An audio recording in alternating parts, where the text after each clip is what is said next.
because after all, she has been through some extraordinary epoch-making events, and she has sailed through with great grace and great charm, acquiring the extraordinary wisdom and intelligence that she now dispatches, particularly to the younger members of her family. Well, Stuart, thank you so much for joining us. As always, it's always such a pleasure to see you. How are you doing? Oh, bless you. And it's always a great pleasure to see you. You're always looking so beautiful, surrounded by wonderful flowers. Oh, thank you so much. Full of what could be the joys of spring. I mean, we're getting there gradually, I think. We are slowly getting there, and I cannot wait. But we just kicked off February, and February, of course, marks the 70th anniversary of Queen Elizabeth on the throne. How do you think that she feels about this?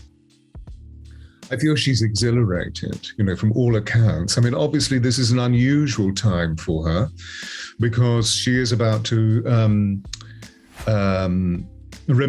commemorate the 70 years of her father's departure on Sunday, which is February 6th, isn't it? And she had a very, very close connection, very close relationship with her father, as indeed did her sister, Princess Margaret. So she is at Sandringham, and I know it will be a time of great memory for her, but I understand that she's gathered by the younger members of the family, particularly, of course, Kate and William's children, whom she loves. And so I'm sure she'll have quiet time on Sunday, but at the same time, she'll be celebrating in memory of her late father and, of course, Prince Philip. Yes. Which we cannot forget, because he was an extraordinary stalwart in her life. But she's very exhilarated by the extraordinary nature of the fact that this is the 70th year of her monarchy, of her reign.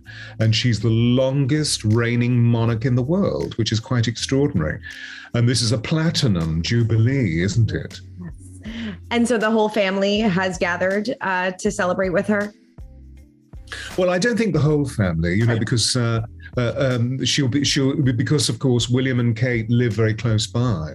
I mean, they're only 2 miles away or something like that from Sandringham House at Anne Hall. It's a very tiny little hamlet where they have this house. So they'll be joining her. I mean, the most important thing is to revivify her spirits through the wonder of what the children are all engaging in. And she loves being with the innocent ones. She loves being with the children. It reminds her of those powerful motors that work through her, the whole idea of heritage, tradition, and legacy.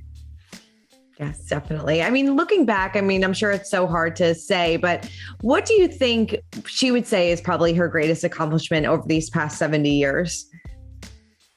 The Commonwealth, undoubtedly the British Commonwealth, which is now made up, I believe, of 14 member nations. Obviously very severely diminished from the days, 150 years ago of the empire. But at the same time, I would say that was and the extraordinary longevity of her reign, I'm sure, would come second, because after all, she has been through some extraordinary epoch-making events, and she has sailed through with great grace and great charm, acquiring the extraordinary wisdom and intelligence that she now dispatches, particularly to the younger members of her family. Yeah, definitely. How do you feel that she is preparing for these Jubilee celebrations? They're just 4 months away at this point. It's going to be a long weekend of celebrations, of concerts, of bake-offs and things like that. So how do you feel that she is preparing for this monumentous celebration? Well, she's in training at the moment, isn't she? Because after all, it's 10 years ago that where the Diamond Jubilee took place. So she's in training. And I understand that she's using the grand staircase at Sandringham House and walking up and down at least 3 or 4 times a day, and using it as a training ground, to discover longevity of energy and how she can accommodate her breath and so forth and so forth. So she is aware of the fact that she will need to find a way of sustaining her energies. And I understand post-COVID that the Trooping of the Colour ceremony, which is her official birthday at the beginning of June, is also going to be attended for the first time in 2 years. So that's excellent. There's so many things to celebrate. There's a lot of things going on. And I know during that time as well in June, Prince William is going to be celebrating his 40th birthday. Do you know if they're going to be planning a big celebration for that too? Kate just turned 40, and with lockdown and everything, that was a more low-key celebration. But I wonder if they're going to have a big joint party. Yeah, I understand that that's what's going to take place, that they're really waiting. And also because of there's still subtle restrictions in the United Kingdom about COVID isolatory processes, COVID restrictions. And so I believe that what they're doing rather, is that they're just simply waiting for the Jubilee month, but the months of late May and early June, to really come together and to celebrate in the way that they will be doing.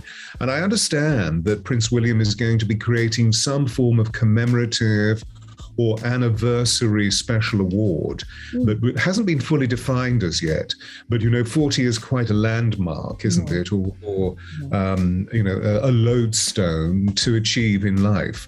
And the fact that it's both he and Catherine's special year, it's quite interesting that he's going to be creating an award medal, and it will always be a dedication to the Diana legacy, which is wonderful.